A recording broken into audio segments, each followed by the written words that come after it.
आज का पहला सवाल है कि मोम्बास किसुमू और नाकुरा कहाँ के शहर है। तो इसका सही उत्तर हो जाएगा ऑप्शन डी, केन्या का ये सभी शहर है। अगला प्रश्न है कि ग्रेट वार के नाम से जाने जाने वाला युद्ध कौन सा है। तो इसका सही उत्तर हो जाएगा ऑप्शन ए, द्वितीय विश्व युद्ध को ग्रेट वार के नाम से भी जाना जाता है। अगला प्रश्न है कि तांग्या खेती की जाती है। तो इसका सही उत्तर हो जाएगा तांग्या खेती जो है वो म्यांमार के लोगों द्वारा की जाती है। अगला प्रश्न है कि पनामा रोग किससे संबंधित है। पनामा रोग किससे संबंधित है। तो इसका सही उत्तर हो जाएगा ये केला से संबंधित है। केला में होने वाली कौन सी रोग है, तो पनामा रोग है वो केला में होती है।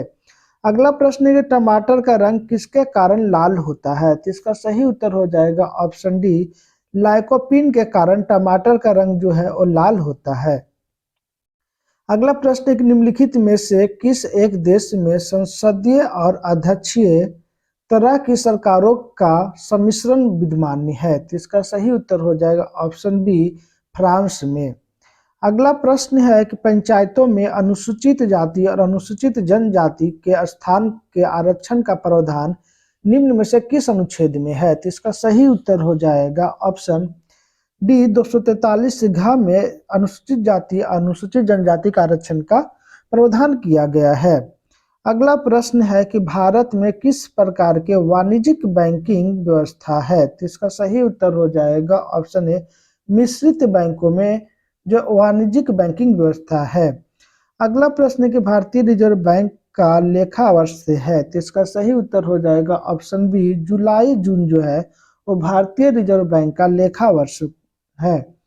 अगला प्रश्न है कि क्रिकेट विश्व कप में पहली बार दिन रात्रि डे नाइट मैच कब खेला गया था।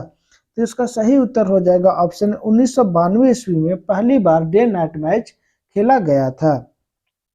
अगला प्रश्न है कि दादा भाई नौरोजी ने 1966 में ईस्ट इंडिया एसोसिएशन की स्थापना कहाँ की है। तो इसका सही उत्तर हो जाएगा ऑप्शन डी, लंदन में 1966 ईस्वी में दादा भाई नौरोजी जी ने ईस्ट इंडिया एसोसिएशन की स्थापना किए थे। अगला प्रश्न है कि सबसे कम तरंग लंबाई वाले किरणें कौन सी है। तो इसका सही उत्तर हो जाएगा ऑप्शन डी, गामा किरणें जो है वो सबसे कम तरंग लंबाई वाले किरणें हैं। अगला प्रश्न है कि निम्नलिखित में से कौन सी संसद की अस्थायी समिति नहीं है। तो इसका सही उत्तर हो जाएगा ऑप्शन ए, अनुसूचित जाति अनुसूचित जनजाति के कल्याण के लिए बनाई गई समिति जो है ये संसद की अस्थायी समिति नहीं है। अगला प्रश्न है कि अक्रिय गैस परमाणुओं के सबसे बाहरी कक्ष में सामान्यतः कितने इलेक्ट्रॉन होते हैं। तो इसका सही उत्तर हो जाएगा ऑप्शन सी, 8 इलेक्ट्रॉन होते हैं। अगला प्रश्न है कि भूमंडल पर कर्क रेखा और मकर रेखा के बीच अवस्थित क्षेत्र क्या कहलाता है। तो इसका सही उत्तर हो जाएगा ऑप्शन डी, उष्णकटिबंधीय क्षेत्र कहलाता है कर्क रेखा और मकर रेखा के बीच को। अगला प्रश्न है कि डेल्टा का निर्माण होता है जब नदी के मुहाने पर क्या होगी। तो इसका सही उत्तर हो जाएगा नदी के मुहाने पर जब समुद्री ज्वार निर्बल होगा तब किस चीज का निर्माण होगा, तो डेल्टा का निर्माण होगा। अगला प्रश्न है कि जर्मनी की मुद्रा क्या है। तो इसका सही उत्तर हो जाएगा जर्मनी की मुद्रा जो है वो मार्क के है।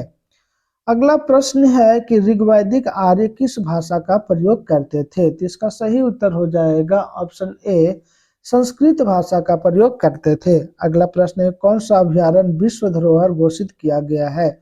तो इसका सही उत्तर हो जाएगा मरु राष्ट्रीय उद्यान जो है ये विश्व धरोहर घोषित किया गया है। अगला प्रश्न है कि नए राज्यों के निर्माण अथवा विद्यमान राज्यों की सीमाओं को परिवर्तित करने का अधिकार किसको होता है। तो इसका सही उत्तर हो जाएगा ऑप्शन बी, संसद के पास नए राज्य का निर्माण एवं किसी राज्य की सीमा को परिवर्तित करने का अधिकार होता है।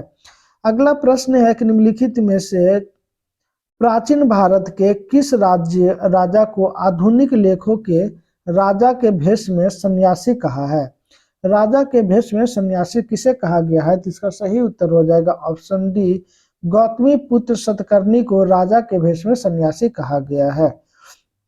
अगला प्रश्न है कि किसे महात्मा गांधी जी का कंसाइंस कीपर कहा जाता है? किसे गांधी जी का कंसाइंस कीपर कहा जाता है? तो इसका सही उत्तर हो जाएगा ऑप्शन डी, गोपाल कृष्ण गोखले जी को कंसाइंस कीपर कहा जाता है। महात्मा जी के गुरु कौन थे? तो गोपाल कृष्ण गोखले को कहा जाता है।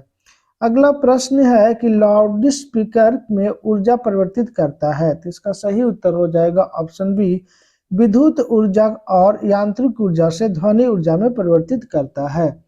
अगला प्रश्न है कि परमाणु की प्रभावी त्रिज्या कितनी होती है? तो इसका सही उत्तर हो जाएगा ऑप्शन बी, 10⁻⁻10 मीटर परमाणु की प्रभावी त्रिज्या होती है। अगला प्रश्न है, निम्नलिखित पादप अंगों में से कौन सा अंग श्वसन अंग है? तो इसका सही उत्तर हो जाएगा ऑप्शन बी, पत्ती जो है वो पादप का श्वसन अंग होते हैं।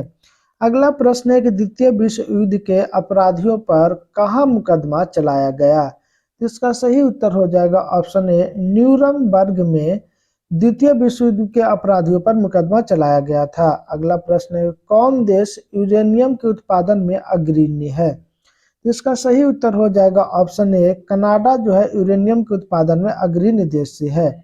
अगला प्रश्न है कि निम्नलिखित में से किस गैस का उपयोग बैक्टीरिया को मारने में किया जाता है? तो इसका सही उत्तर हो जाएगा ऑप्शन ए, क्लोरीन गैस का उपयोग बैक्टीरिया के मारने में किया जाता है।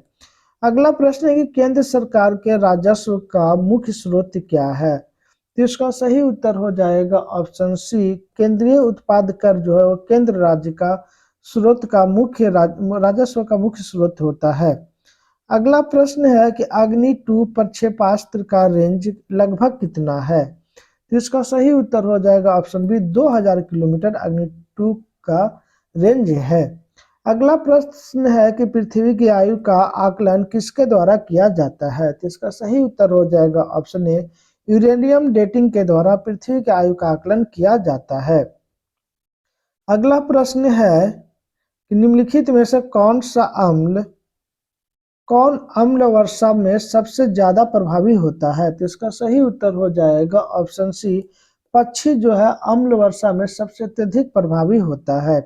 अगला सवाल है, किस देश में सबसे अधिक पशुओं की संख्या है? तो इसका सही उत्तर हो जाएगा ऑप्शन सी, भारत में सबसे अत्यधिक पशु की संख्या है। अगला सवाल है, किस नदी पर न्यूयॉर्क बसा है? तो इसका सही उत्तर हो जाएगा ऑप्शन सी, हडसन नदी पर न्यूयॉर्क बसा हुआ है। अगला प्रश्न है कि शिवाजी के जीवन के प्रारंभिक कार्यस्थली कहाँ थी? तो इसका सही उत्तर हो जाएगा ऑप्शन ए, मालवा प्रदेश जो है और शिवाजी के जीवन काल की प्रारंभिक कार्यस्थली है।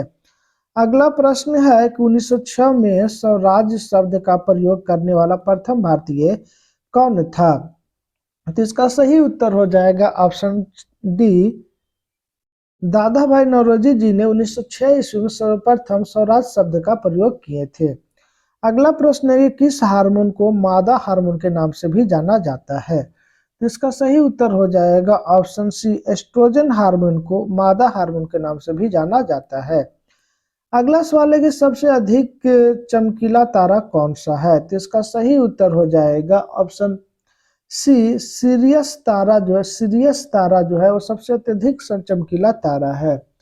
अगला प्रश्न है कि भारतीय जलवायु क्या कहलाती है? तो इसका सही उत्तर हो जाएगा ऑप्शन ए, उष्ण कटिबंधीय कहलाती है, क्योंकि कर्क रेखा और मकर रेखा के बीच के क्षेत्र को क्या कहा जाता है? तो उष्ण कटिबंधीय कहा जाता है। अगला सवाल यह है कि हिंदू मिथक शास्त्र में कितने पुराने हैं? तो इसका सही उत्तर हो जाएगा ऑप्शन ए, 18 पुराने हैं। अगला प्रश्न है कि पेरिस स्थित वर्ल्ड न्यूज़पेपर एसोसिएशन एक ताजा रिपोर्ट में दी गई जानकारी के अनुसार समाचार पत्रों की बिक्री के मामले में विश्व में प्रथम स्थान किसका है? तो इसका सही उत्तर हो जाएगा ऑप्शन बी, भारत का। अगला प्रश्न है कि शाहजहां द्वारा निर्मित दिल्ली का लाल किला के दीवाने खास में उद्धृत पंक्ति जो है, अगर पृथ्वी पर कहीं स्वर्ग है तो वह यही है, किस भाषा में लिखी हुई है? तो इसका सही उत्तर हो जाएगा ऑप्शन बी, ये फारसी भाषा में लिखा गया है। अगला प्रश्न है कि लाल किला की ज्यामितीय आकार क्या है? तो इसका सही उत्तर हो जाएगा ऑप्शन ए, अनियमित अष्टभुज है। अगला सवाल है कि वर्मा भारत से कब अलग हुआ? तो इसका सही उत्तर हो जाएगा ऑप्शन सी, 1937 ईस्वी में वर्मा जो है वो भारत से अलग हो गया था। अगला प्रश्न है कि गायत्री मंत्र किस वेद से लिया गया है? तो इसका सही उत्तर हो जाएगा ऑप्शन ए, ऋग्वेद से गायत्री मंत्र को लिया गया है। अगला प्रश्न है कि कलिंग सम्मान किस लिए दिया जाता है? इसका सही उत्तर हो जाएगा ऑप्शन बी, विज्ञान को लोकप्रिय करने के कार्य हेतु कलिंग पुरस्कार दिया जाता है। अगला प्रश्न है कि गर्भाशय में मानव भ्रूण एक द्रव्य में तैरता रहता है जिसे क्या कहते हैं? तो इसका सही उत्तर हो जाएगा ऑप्शन बी, अमाइनियाटिक द्रव्य कहते हैं। अगला प्रश्न है कि मानव शरीर के में रक्त के लोहिताणुओं, लाल कणिका और श्वेताणुओं, सफेद कणिका का अनुपात क्या होता है? तो इसका सही उत्तर हो जाएगा ऑप्शन बी, 500:1 में होता है। मतलब आरबीसी जो होता है वो 500 और डब्ल्यूबीसी जो 1 के अनुपात में रहता है। अगला सवाल है कि लार ग्रंथियों द्वारा उत्पन्न की जाने वाली लार में कौन सा एंजाइम या कीवंज होता है? तो इसका सही उत्तर हो जाएगा ऑप्शन ए, टाइलिन एंजाइम जो है लार में पाया जाता है। अगला प्रश्न है कि बाउल कहाँ का लोक नृत्य है? तो इसका सही उत्तर हो जाएगा, यह पश्चिम बंगाल का लोक नृत्य जो है वो बाउल है। धन्यवाद दोस्तों, हमारा वीडियो आप लोग कैसा लगा कमेंट करके जरूर बताएं। दोस्तों अगर हमारे चैनल को आपने तो सब्सक्राइब नहीं किया तो जल्द से सब्सक्राइब कर लीजिए। चलिए हम लोग फिर से मिलते हैं अगले वीडियो में, तब तक के लिए जय हिंद जय भारत।